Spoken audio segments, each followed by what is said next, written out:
الحمد لله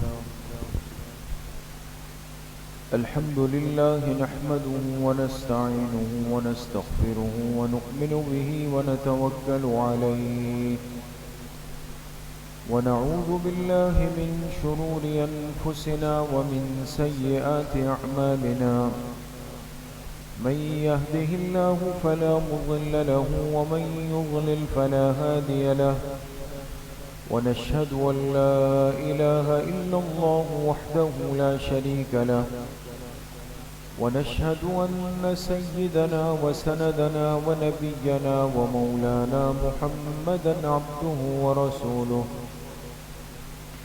صلى الله تعالى عليه وعلى آله وأصحابه أجمعين أما بعد فأعوذ بالله من الشيطان الرجيم بسم الله الرحمن الرحيم وما أرسلنا من رسول إلا ليطاع بإذن الله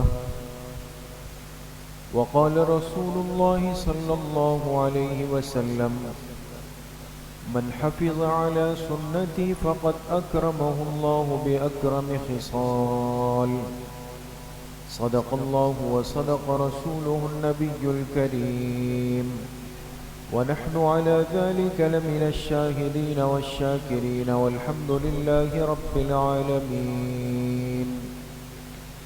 درود شریف پڑھیں. اللهم صل على محمد وعلى آل محمد كما صليت على إبراهيم وعلى آل إبراهيم إنك حميد مجيد. اللهم بارك على محمد وعلى آل محمد كما باركت على إبراهيم وعلى آل إبراهيم إنك حميد مجيد. میرے محترم دوستوں، بھائیوں اور بزرگوں، اس دنیا کی زندگی میں ہر انسان جو کچھ عمل کرتا ہے اس عمل کے کرنے کا ایک انداز اور ایک طریقہ ہوتا ہے، اور یہ طریقہ ہر انسان کی زندگی میں مختلف ہوتا ہے. اس لیے بہت سارے لوگ دنیا میں ایسے ہیں کہ جو تیز چال چلتے ہیں، کوئی کام نہ بھی ہو تب بھی تیز تیز جاتے ہیں، اور بہت سارے لوگ ایسے ہوتے ہیں کہ جن کے مزاج میں ہوتا ہے کہ وہ آہستہ آہستہ چلتے ہیں. آپ ان سے کہیں بھی بھئی جلدی چلیں، کام ہے، وقت کم ہے، ایک دو قدم تیز کریں گے پھر اپنی عادت کی طرف لوٹ آئیں گے. فرق ہے. بہت سارے لوگ دنیا میں ایسے ہوتے ہیں کہ جو آپ کو دیکھ کر بغیر کسی اس کے بھی مسکرائیں گے. ان کے چہرے پر ہنسی مسکراہٹ زیادہ ہوگی، چاہے آپ سے تعارف اور تعلق ہو یا نہ ہو. لیکن ایسے لوگ بھی دنیا میں ملیں گے کہ جن کے چہرے پر سنجیدگی ہر وقت غالب ہوگی، سپاٹ چہرے ہوں گے، باوجود اس کے کہ کوئی ہنسی مسکراہٹ والی بات ہو بھی جائے تب بھی فرق نہیں آئے گا. عرض کرنے کا مقصد یہ ہے کہ زندگی کے معمولات کو پورا کرنے کا انداز ہر انسان میں الگ الگ ہے، لیکن کرنا ہے. اگر صبح نکلنا ہے تو نکلنا ہے، پیدل چلنا ہے تو پیدل چلنا ہے، بازار جانا ہے تو جانا ہے. سب چیزیں ایک روٹین پر چل رہی ہے دنیا میں دوست. لیکن اسی انسان کی زندگی کے یہ معمولات اور یہ طریقے اگر یہ تھوڑی سی فکر کر کے اس کو جناب نبی کریم صلی اللہ علیہ وسلم کے انداز اور طریقے کے مطابق لے آئے، یہ معلوم کر لے اور یہ سیکھ لے کہ بھئی عام طور پہ راستے پر چلنے کا انداز اور طریقہ کیا ہو جو اللہ کے پاک پیغمبر علیہ السلام نے فرمایا. میں مجلس میں بیٹھوں تو میرے چہرے کی کیفیت کیا ہو جو اللہ کے پاک پیغمبر علیہ السلام کی ہوتی تھی، ملاقات کے وقت کیا ہو، عیادت کے وقت کیا ہو، مسجد میں داخل ہوتے وقت کیا ہو، بیت الخلاء آتے جاتے ہوئے کیا ہو، صبح سے رات تک اور رات سے لے کر صبح تک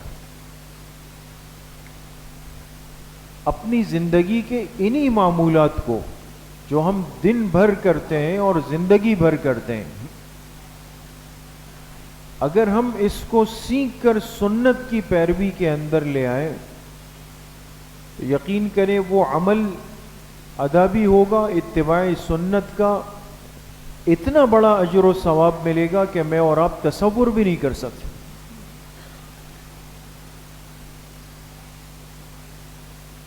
تو حضور علیہ الصلوۃ والسلام کی ایک ادا کو، ایک سنت کو انسان سیکھ لے اور اس کے مطابق اپنے عمل کو لے آئے، چال ڈھال کو معلوم کر لے۔ اس لیے ہمارے اکابر نے، ہمارے بزرگوں نے، ہمارے بڑوں نے، جنہوں نے اللہ کے دین کو صرف پڑھا نہیں تھا، سیکھا تھا، ایسے کمال کے لوگ تھے کہ جب ان سے کہا جاتا کہ آپ یہ عمل سنت کے مطابق کر کے دکھا دیں، دکھا سکتے تھے۔ اسی لیے دارالعلوم دیوبند میں، جو ہمارے بر صغیر پاک و ہند میں اہل حق کا سب سے بڑا مرکز رہا ہے، اور جہاں سے دین کے ہر شعبے کی خدمت کو اللہ نے جاری فرمایا، جس کا فیض پوری دنیا میں ہے، وہاں کے مسند حدیث پر بیٹھی ہوئی شخصیت حضرت شیخ الہند مولانا محمود حسن رحمۃ اللہ علیہ، طویل عرصہ انہوں نے حدیث پاک کی سب سے بڑی کتاب صحیح بخاری پڑھائی۔ شیخ الحدیث، جن سے پڑھ کر وہ ساری ہستیاں تیار ہوئی جن کے نام کے تذکرے آج دین کے ہر شعبے میں ہوتے ہیں، اتنے بڑے انسان حدیث پڑھا رہے تھے، اور پڑھاتے پڑھاتے شمائل کے باب میں، شمائل اس حصے کو کہا جاتا ہے جس میں محبوب کائنات جناب رسول اللہ صلی اللہ علیہ وسلم کی حیات طیبہ کا بیان ہو، کہ آپ کا کھانا کیسا تھا، لقمہ بنانا کیسا تھا، دیکھنا کیسے تھا، بولنا کیسے تھا، سب چیزوں کا بیان ہو۔ اس میں حدیث آئی، صحابی سے سوال ہوا کہ اللہ کے پاک پیغمبر علیہ الصلوۃ والسلام چلتے کیسے تھے، چلنے کا انداز کیا تھا؟ تو صحابی فرمانے لگے کہ آپ علیہ الصلوۃ والسلام جب چلتے تھے، آپ کی عام چال یہ تھی، عام یعنی زندگی کے عام معمولات میں چلنے کا طریقہ یہ تھا کہ ہمیں ایسا لگتا جیسے ایک آدمی اونچائی سے ڈھلان میں اتر رہا ہو۔ اونچائی سے ڈھلان میں اترنے کا مطلب، اگر آپ ذہن کو حاضر رکھیں، اگر آپ نارمل زمین پہ جائیں گے تو اتنی پرواہ نہیں ہوگی، لیکن اونچائی سے نیچے کی طرف آئیں گے تو ایک ایک پیر سنبھالیں گے، کہیں پھسل نہ جائیں، لڑک نہ جاؤں، گر نہیں جاؤں۔ یہ تعبیر تھی کہ آپ علیہ الصلوۃ والسلام کے چلنے کے انداز میں ساری زندگی احتیاط رہی۔ آج دیکھیں نا، اکثر کیا ہوتا ہے، یہ پیر میں نے باندھا ہوا، یہ باندھا، کیا ہوا؟ وہ جلدی میں پیر پھسل گیا۔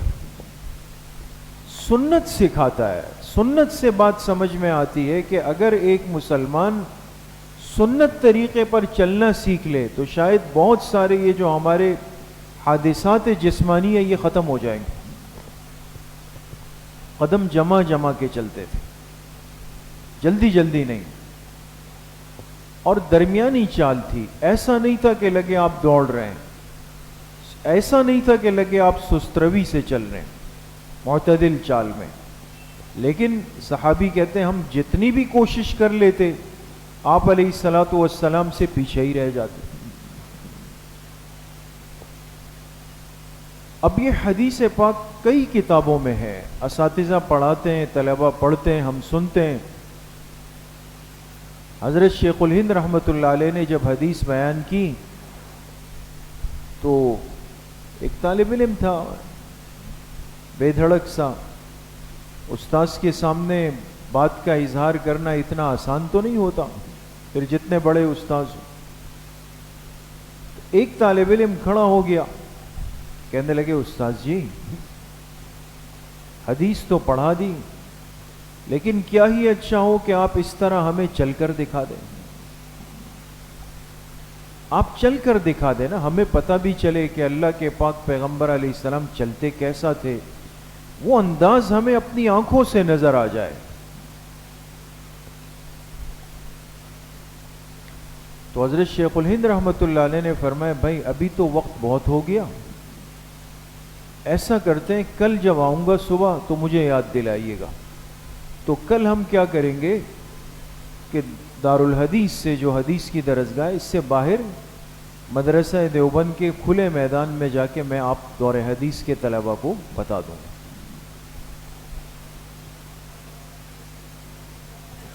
تو وہ تو طلبہ ہیں جو فی سبیل اللہ اخبار کا کام کرتے ہیں نا، کوئی بات اگر عام کرنی ہو نا کسی طالب علم کو بتا دیں، بس پھر آگے کا کار خیر صدقہ جاریہ سارا اس کا ہے. وہ طلبہ تھے، تو ان طلبہ نے جا کے باقی درجات کے طلبہ کو بولا کہ کل ہمارے استاذ ہمیں سنت طریقے پہ چل کے دکھائیں گے.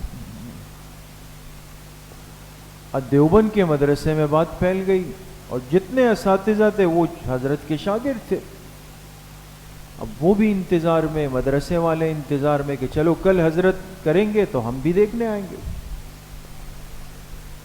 جب شام ہوئی تو بچے تفریح کے لیے باہر ایک میدان میں جاتے تھے، وہاں جا کے طلبہ نے وہاں کے نوجوانوں کو بتا دیا کہ کل ہمارے استاذ حدیث کے مطابق سنت طریقے پہ چل کے دکھائیں گے. جو بچے کھیل کے لیے آئے تھے ان کو پتہ چلا، انہوں نے جا کے اپنے گھروں کو، پورا جو دیوبند کا قصبہ تھا سب میں بات پھیل گئی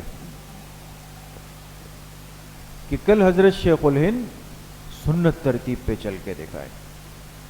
لیکن میرے عزیز و دوستو بزرگوں، اس سے ایک اندازہ ہم یہ لگائیں کہ کتنی طلب اور جستجو تھی ایک مسلمان ذہن میں، ایک نوجوان ذہن میں، ایک طالب علم کے ذہن میں، ایک بچے کے ذہن میں کہ میں بھی اللہ کے محبوب کی وہ ادا دیکھ لوں، انداز دیکھ لوں کیسے ہوتا ہے. اگلے دن جب حضرت شیخ الہند گھر سے نکلے تو چونکہ گھر تو مسجد کے احاطے میں تھا، وہ مدرسہ بھرا ہوا، پیر رکھنے کی جگہ نہیں. کہ حادثہ ہو گیا، پوچھا تو کہا نہیں، وہ سب دیکھنے آئے ہیں، سب دیکھنے آئے ہیں کہ حضرت شیخ الہند آج سنت طریقے پر چل کر دکھائیں گے. اب تو کرنا تھا. پھر حضرت شیخ الہند رحمۃ اللہ علیہ تشریف لائے اور جو مدرسے کا کھلا میدان تھا اس میں وہ حدیث پاک پڑھی کہ صحابی فرماتے ہیں آپ علیہ الصلوۃ والسلام ایسے چلتے تھے جیسے اونچائی سے نیچے کی طرف آ رہا ہو بندہ. ایک ایک قدم جما جما کے چلتے تھے، رکھ کر زمین پر. اتنا تیز نہیں چلتے تھے کہ لگے کوئی دوڑتا ہوا جا رہا ہے، اتنا آہستہ نہیں کہ لگے بندہ سست جا رہا ہے. پہلے حدیث بیان کی، اس کا حوالہ بیان فرمایا. پھر حضرت شیخ الہند رحمۃ اللہ علیہ نے کئی دفعہ اس انداز میں لوگوں کے سامنے اس سنت طریقے پر چل کر دکھایا انداز.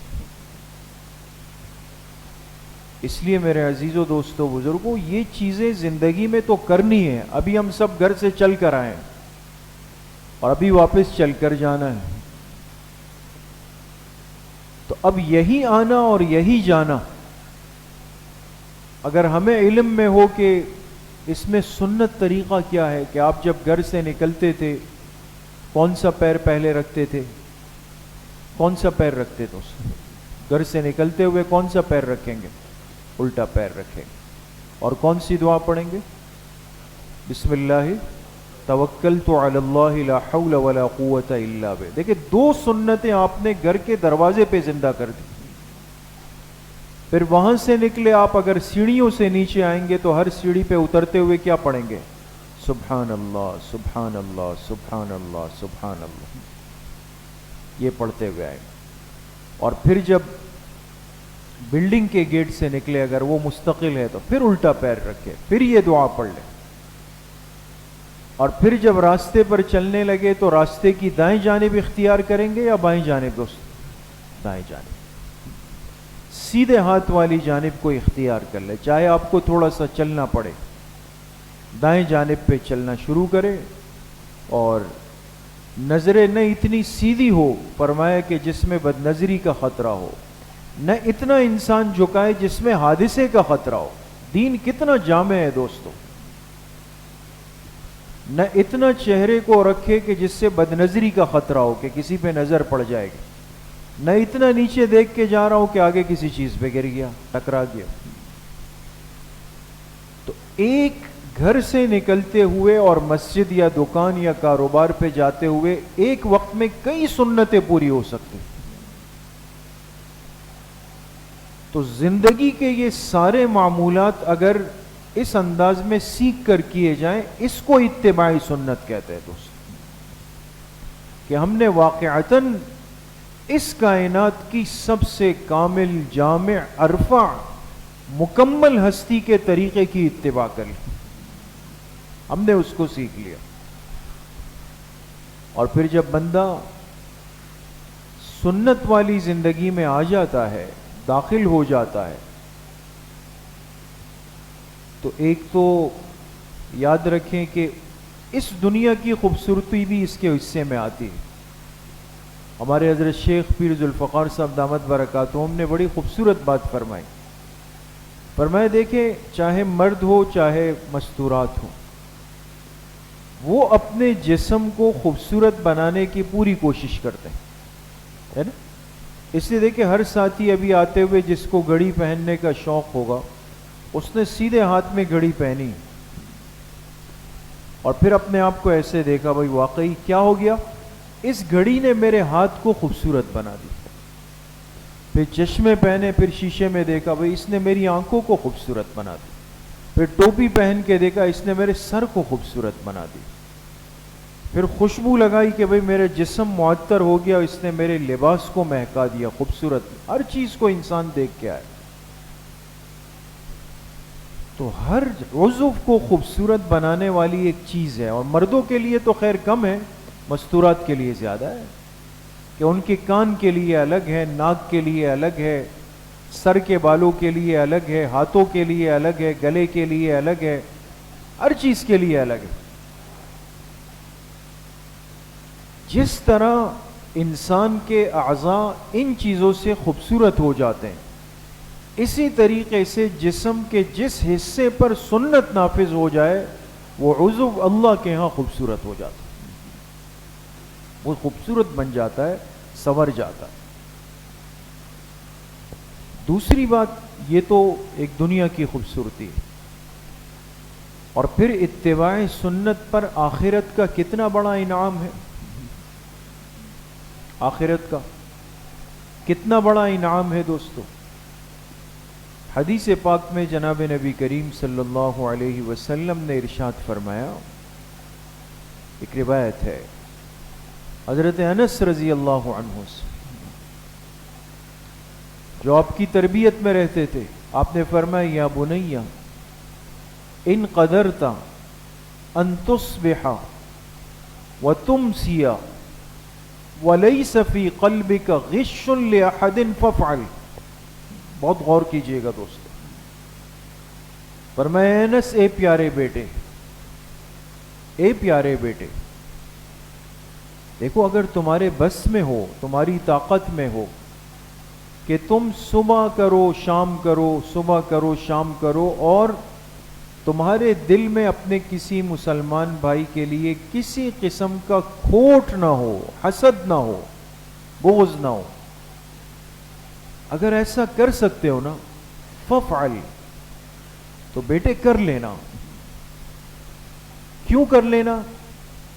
فرمایا وَذَلِكَ مِن سُنَّتِي، اس لیے کہ اپنے دل کو جنہ، اور جس نے مجھ سے محبت کی وہ جنت میں میرے ساتھ ہوگا، میرے ساتھ ہوگا۔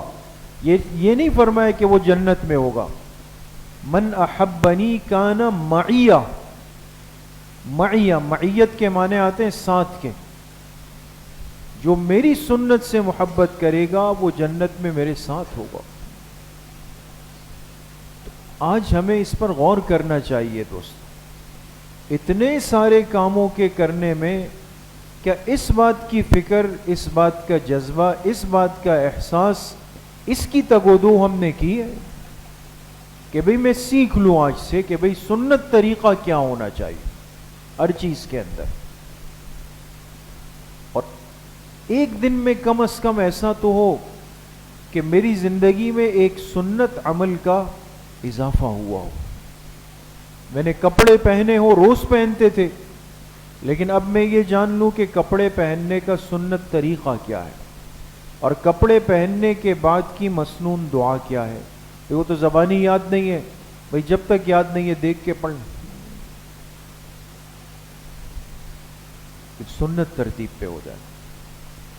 اسی طریقے سے حدیث پاک میں آتا ہے من حفظ علی سنتی فقد اکرمہ اللہ باربع خصال، بڑی عجیب روایت ہے دوست۔ فرمایا جس نے میری سنتوں کا دھیان رکھا، خیال رکھا، اس کی حفاظت کی، تو اللہ پاک اس کو بطور انعام کے 4 چیزیں عطا فرمائیں گے۔ کتنی چیزیں؟ 4 چیزیں۔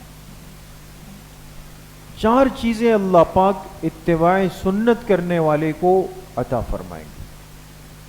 المحبت فی قلوب البررہ، والہیبت فی قلوب الفجرہ، والسعۃ فی الرزق، اور والثقۃ فی الدین۔ یاد رکھنے کی باتیں ہیں دوست، سنت کی حفاظت کرنے والے کو اللہ 4 انعامات سے نوازتے ہیں۔ پہلا انعام کیا ہے؟ فرمایا المحبت فی قلوب البررہ، بررہ کہا جاتا ہے نیک صالح لوگوں کو، جو اللہ والے لوگوں، ایسے بندے کی محبت اللہ پاک نیک لوگوں کے دلوں میں ڈال دیتے ہیں، نیک لوگوں کے دلوں میں۔ اصل تو کمال یہ ہے نا دوستو، آپس میں ہم جیسی بھی دوستیاں بناتے ہیں اس میں ہر قسم کے تعلقات ہوتے ہیں۔ اب اس تعلق کی بنیاد پر کوئی دوست کہے یار میرے دل میں آپ کی بڑی محبت ہے، لیکن نہ وہ نماز پڑھتا ہے نہ میں پڑھتا ہوں، تو یہ تو کوئی کمال نہیں ہوا۔ کمال تو یہ ہے کہ آپ کسی اللہ والے کے پاس گئے، حضرت کے پاس گئے، انہوں نے کہا ماشاءاللہ دیکھیں آپ آتے ہیں، میرا دل آپ کو دیکھ کے خوش ہو جاتا ہے، دیکھیں وہ دن کتنا اچھا گزرتا ہے۔ حدیث پاک نشاندہی کر رہی ہے جو اللہ کے پاک پیغمبر علیہ الصلوۃ والسلام کی سنتوں کی حفاظت کرتا ہے، اس کو پہلا نقد انعام دنیا میں کیا ملتا ہے کہ المحبت فی قلوب البررہ، نیک اور صالحین کے دلوں میں اللہ اس بندے کی محبت ڈال دیں گے۔ اس لیے آپ دیکھیں گے بعض سادہ عام سے لوگ ہوں گے لیکن بڑوں کے مقرب ہوں گے، وہ ان پر اعتماد کریں گے، وہ ان سے خوش ہوں گے۔ دوسرا انعام کیا فرمایا؟ والہیبۃ فی قلوب البررہ فی قلوب الفجرہ، فجرہ کہا جاتا ہے بدکار، گناہگار، فاسق قسم کے لوگ جو دنیا کا ہر غلط کام کرتے ہیں۔ اب دیکھیں اس زندگی میں چاہے ہم کسی بھی کام سے جڑے ہوئے ہوں، سب سے زیادہ انسان کو گھبراہٹ، خوف اور پریشانی کب ہوتی ہے؟ جب کوئی غلط آدمی آپ پر نظر رکھے۔ ایسا ہے نہیں ہے دوست؟ آپ کہیں یار میں اس گلی سے نہیں جاتا ہوں، کیوں؟ فلاں یہاں پہ بیٹھا ہوتا ہے، بس دل نہیں مانتا۔ یا آپ کو پتا چلا کہ فلاں آدمی نے آ کے آپ کی معلومات کی ہے، آپ کے دل پہ بوجھ آ گیا۔ آپ کو پتہ چلا کہ فلاں آپ کے کاروبار کی معلومات رکھنا چاہتا ہے، آپ پہ بوجھ آ گیا۔ ایسا فاسق اور فاجر بندہ جس سے لوگ ایک خوف کھاتے ہوں، پریشانی محسوس کرتے ہوں، حدیث پاک کہہ رہی ہے کہ اتباع سنت کرنے والے کی ہیبت اور رعب اللہ پاک ایسے فاسق و فاجر کے دل میں ڈال دیتے، وہ یہ ہمت نہیں کرتا پھر کہ اس کو ستائے، اس کو تکلیف دے، اس سے متعلق کوئی الٹی سیدھی بات کرے، اس لیے کہ سنت کے اندر اللہ پاک نے ایسی ایک طاقت رکھی ہے، ایسی ایک نورانیت رکھی ہے کہ ایسے بدکار قسم کے لوگوں کے دلوں میں اس کی ہیبت اور رعب آ جائے گا، وہ کچھ بھی کرے گا اس سے سروکار نہیں رکھے گا۔ تیسرا انعام کیا ہے؟ فرمائے وسعت فی الرزق۔ دیکھ، اتباع سنت کرنے والے کے رزق میں اللہ پاک وسعت ڈال دیتے، اس کا رزق کشادہ ہو جائے گا، کشادگی ہوگی اس میں، یہ رزق کے لیے پریشان نہیں ہوگا۔ یہ نہیں ہے کہ مال پہ مال آ رہا ہے اور یہ گڈیاں جمع کر رہا ہے، گن رہا ہے، جمع کر رہا ہے، یہ نہیں، کثرت نہیں فرمایا، وسعت فرمایا، جو اس کے لیے بھی کافی ہو، اس کے مہمانوں کے لیے بھی کافی ہو، اس کے متعلقین کے لیے کافی ہو۔ اٹھے گا تو دماغ پہ سکون ہوگا کہ کوئی ٹینشن نہیں ہے، سوئے گا تو دماغ پہ سکون ہوگا کہ بھئی سب نے کھانا کھا لیا، دوائی ہو گئی، سب ہو گیا، ختم۔ رزق میں وسعت ہو۔ اور چوتھا بہت بڑا انعام کیا ہے؟ والثقۃ فی الدین، اللہ پاک اس بندے کو ایمان پر استقامت نصیب فرما دے، اس کا ایمان مضبوط ہو جائے گا، جو آخرت کے نجات کے لیے سب سے بنیادی چیز ہے۔ تو اندازہ لگائیں میرے دوستوں بزرگوں کہ سنتوں کو سیکھ کر اس پر عمل کرنے میں اور اس کو اپنی زندگی میں لانے میں یہ چار اتنے بڑے بڑے انعام اللہ پاک اس بندے کو عطا فرماتے۔ تو سنتوں کو سیکھنا چاہیے یا نظر انداز کرنا چاہیے دوستو؟ جی، سیکھنا چاہیے، سنتوں کو سیکھنا چاہیے۔ صحابہ اکرام رضوان اللہ علیہم اجمعین جو اس امت کے لیے قیامت تک کی زندگی کے اسوہ ہے، بنیاد ہے، جن کو دیکھ کر امت کو پتہ چلے گا کہ سنت زندگی کیسے گزارنی، ان صحابہ کے اندر عادت تھی کہ وہ متقدمین بڑی عمر کے صحابہ کے پاس آ کر ان سے پوچھتے تھے، ان سے سیکھتے تھے، ان سے معلوم کرتے تھے کہ اللہ کے پاک پیغمبر علیہ السلام کا طریقہ اس عمل کے بارے میں کیسا تھا، یہاں کیسا تھا، یہاں کیسا تھا، یہاں کیسا، ایک ایک چیز کو سیکھتے تھے اور پھر اس کو سیکھ کر پھر اس کو اپنی زندگی کے اندر لاتے۔ اس لیے آج پوری دنیا پر آپ دیکھیں اللہ پاک نے اسلام کا ایک غلبہ، ایک رعب، ایک ہیبت رکھی ہوئی ہے، باوجود کچھ بھی ہو جائے، ظلم اور زیادتی جتنی بھی ہو، لیکن دنیا کے نظام میں ہل جل ہے اسلام کے نام سے دوست، اس لیے کہ ہر جگہ کسی نہ کسی صحابی کی قبر ہے، جو اس بات کا زندہ پیغام ہے کہ آخری پیغمبر کی محنت کو لے کر دنیا کے کونے کونے تک پہنچانے والی ہستیاں وہ یہاں آرام فرما ہے، اور یہ اسلامی دنیا ان کے متبعین ہے، یہ اسی کو سیکھ کر چلتی۔ اس لیے میرے عزیزوں، دوستوں، بزرگوں، کتنے ربیع الاول زندگی میں آئے، گزر گئے، اس سال کا یہ مبارک مہینہ بھی تقریباً اختتام پر آیا،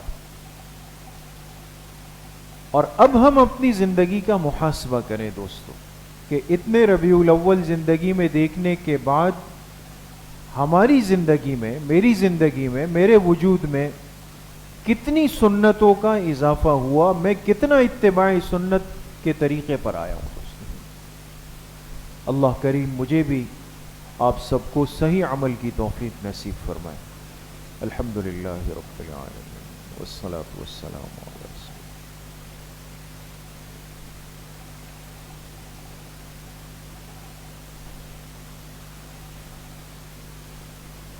وصلى الله وسلم على نبينا محمد وآله وصحبه أجمعين برحمته.